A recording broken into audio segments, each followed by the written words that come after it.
Bedroom के दरवाजे पर तो कोई खड़ा है, भागने के लिए दरवाजा एक ही है, जाएंगे कहाँ। नमस्कार, हर हर महादेव। स्वागत करता हूँ आप सभी का आहट एक अनहोनी के चैनल के एक और भूतिया कहानी के एपिसोड में। दोस्तों, आज की कहानी है संजय की। हाल फिलहाल तो संजय रहते हैं दिल्ली में, लेकिन ये उस समय की बात है जब इनकी पहली नौकरी लगी थी, जॉब लगी थी इनकी, और ये लगी थी कोलकाता में। करीबन 7 से 8 साल पहले की बात है ये। उस टाइम पे भी इन्हें अच्छा पैकेज था। ये आईटी कंपनी की जॉब थी, बढ़िया ऑफर लेटर था, और उसी के हिसाब से ये कोलकाता गए हुए थे। जाकर के अपने ऑफिस में ज्वाइन करते हैं, इंडक्शन होता है। उसके बाद में कंपनी की तरफ से इन्हें गेस्ट हाउस दिया जाता है, जहां पे वो 1 महीना तक रह सकते थे। उनके साथ में 2-3 लोग और भी रह रहे थे, लेकिन 1 महीने के बाद में वो गेस्ट हाउस खाली करके उन्हें अपने लिए घर की व्यवस्था कर लेनी थी। तो उसके हिसाब से उन्होंने 15 दिन बाद ही घर देखना शुरू कर दिया था, और उसी के हिसाब से एक रियल एस्टेट एजेंट से मिलकर के उन्होंने बातचीत करके रखी थी कि भाई कहीं ऑफिस जहां उनकी थी वहीं आसपास का ही एरिया ले, ताकि वॉकिंग डिस्टेंस में ही उनका आना जाना हो जाए और व्हीकल वगैरह का झंझट ना करना पड़े। उसी के हिसाब से उन्हें एक फ्लैट दिखाया जाता है, लेकिन वो आउट ऑफ बजट था। ऐसे 3-4 फ्लैट थोड़े दिन में देखते हैं, लेकिन सेट नहीं हो पा रहा था। तब वो रियल एस्टेट एजेंट ने उन्हें कहा कि देखिए भाई साहब, ऐसा है कि एक फ्लैट मैं आपको दिखा सकता हूँ जो आपके ऑफिस के बिल्कुल करीब है। हाँ, लेकिन चीज ये है कि वहां पे ऐसा कहा जाता है कि भाई वो फ्लैट हॉन्टेड है, वहां पे भूतिया प्रेजेंस देखी जाती है। ये सुनने के साथ में ही संजय काफी हंसने लगे और कहने लगे कि अरे यार, क्या बात करते हैं, भूत। और आज के जमाने आप देखिए, ऐसा है कि अगर अच्छा कम सस्ते में फ्लैट मिलता हो तो मुझे फ्लैट चाहिए। अब वहां पे भूत रहते हो, इंसान रहते हैं, कोई लेना देना नहीं है। मुझे अच्छा फ्लैट आप दीजिए, चाहे पीजी होगा तो भी मुझे ठीक है, लेकिन भाड़ा कम होना चाहिए, क्योंकि मैं फैमिली के साथ में नहीं हूं, मैं अकेले रहता हूं। तो मैं ज्यादा पैसा अभी रेसिडेंस में नहीं डालना चाहता हूं।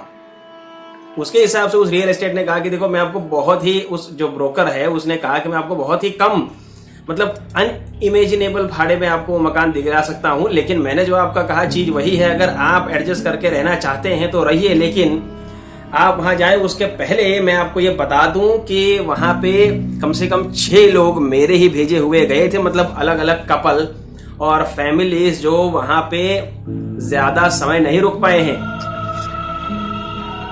मैंने कहा ज्यादा समय, ज्यादा दिन नहीं। लेकिन संजय ने ठीक से लगता है सुना नहीं। उन्होंने कहा कि यार तुम मुझे एक काम कर भाई, तुम मुझे वहीं भेज, मुझे ठीक है, मुझे सब चलेगा।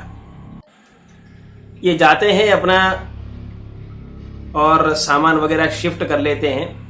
2-4 दिन के अंदर सामान इनका शिफ्ट हो जाता है, वो चले जाते हैं वहां पे रहने के लिए। जिस दिन इनका सामान शिफ्ट हुआ था, ये उसी दिन की बात है। अपना सामान लेकर के संजय अपने घर में गए हैं। रात का 8 बजे का समय था। फ्लैट में जैसे अंदर गए हैं, लाइट चालू करने के साथ में ही इन्हें ऐसा लगा है जैसे किसी ने इनका हाथ पकड़ा। अब इनकी सिट्टी पिट्टी गुल हो गई, क्योंकि वो इन्हें क्लियर एहसास हुआ था कि इनका किसी ने हाथ पकड़ा। सुन तो पहले ही रखा था, मान नहीं रहे थे। अब कोई अंदाजा तो लगाना नहीं था, ये पता चल ही गया था कि चीज क्या है यहां पर। फिर भी उसको वहम समझ करके इग्नोर करते हुए जाते हैं। अपना सामान सारा बेडरूम में रख देते हैं। सिर्फ 2 ही बैग थी, बैग बेडरूम में रख दी। थोड़ी देर हॉल में बैठ करके टीवी देखी, और उसके बाद में वापस से चले गए बेडरूम में सोने के लिए। अब देखिए, ये कोई ज्यादा देर नहीं हुई थी। ऐसा नहीं था कि कोई मिडनाइट हो गई है, 2 बजे हैं, 3 बजे हैं और हॉरर टाइम चल रहा है। सिर्फ 10:30 बजे थे। 10:30 बजे की घटना है, क्योंकि देखिए, जहां पे जो प्रेजेंस रहती है और वो कहती है कि वो उसका घर है, तो वो तो 24 घंटे रहेगी। उसके लिए तो कोई टाइम फिक्स नहीं है ना। 10:30 बजे की बात है संजय अपने बेड पर बैठे हुए हैं और उन्हें ऐसा लगता है जैसे बेड के नीचे कुछ क्रॉल हुआ, जैसे कोई घिसट घिसट के चलता है तो जैसे यूं आवाज आती है, उस तरीके की आवाज हुई और उन्होंने तुरंत जो है बेड के नीचे देखा है। और देखने जैसे ही उन्होंने देखा तुरंत उनकी आंखें फटी की फटी रह गई, क्योंकि उन्होंने एक बच्चे को नीचे देखा जो उनके सामने घूर के देख रहा था। और जब उन्होंने ये देखा तो उसे रिकन्फर्म करने के लिए ये वापस से तुरंत नीचे मुड़े हैं और देखा, तो अब उनको सुकून हुआ कि हाँ हाँ कोई नहीं है, नहीं नहीं वहम था। ये हाल हुआ उनका क्योंकि उन्होंने अब अपने बेडरूम के दरवाजे पर देखा कि वो लड़का और उसके साथ में एक औरत खड़े हैं और इनके सामने ही देख रहे हैं। औरत काफी गुस्से में है और वो लड़का हंस रहा है। अब ये भागे कैसे? बेडरूम के दरवाजे पर तो कोई खड़ा है, भागने के लिए दरवाजा एक ही है, जाएंगे कहां? और वो औरत अचानक ही इनके सामने दौड़ी है, दौड़ के जैसे ही बेड के पास आई है तुरंत हवा हो गई, गायब। समझ सकते हो, हक्का बक्का सा रह गए और वहां से तुरंत ही चिल्ला करके भागे हैं। अपना सामान नहीं देखा, कुछ नहीं देखा, दौड़ के गए हैं दरवाजे पर। दरवाजे का नॉब नहीं मिल रहा, खोलें तो कैसे खोलें? समझ में नहीं आ रहा कि दरवाजे का नॉब कहां चला गया, मिल ही नहीं रहा। अब ये दरवाजे पर उल्टा सुल्टा यूं चोट रहे हैं, चिल्ला रहे हैं, दरवाजा पीट रहे हैं, खोलो खोलो। और सामने वो औरत ऐसे ही खड़ी है, देख रही है।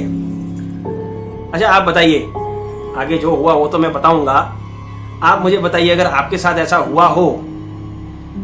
एक बार इमेजिन करिए, 1 सेकंड के लिए इमेजिन कीजिए क्या हालत हुई होगी आपकी, क्या हालत होगी आपकी?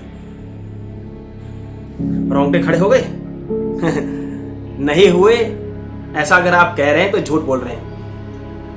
इमेजिन करिए,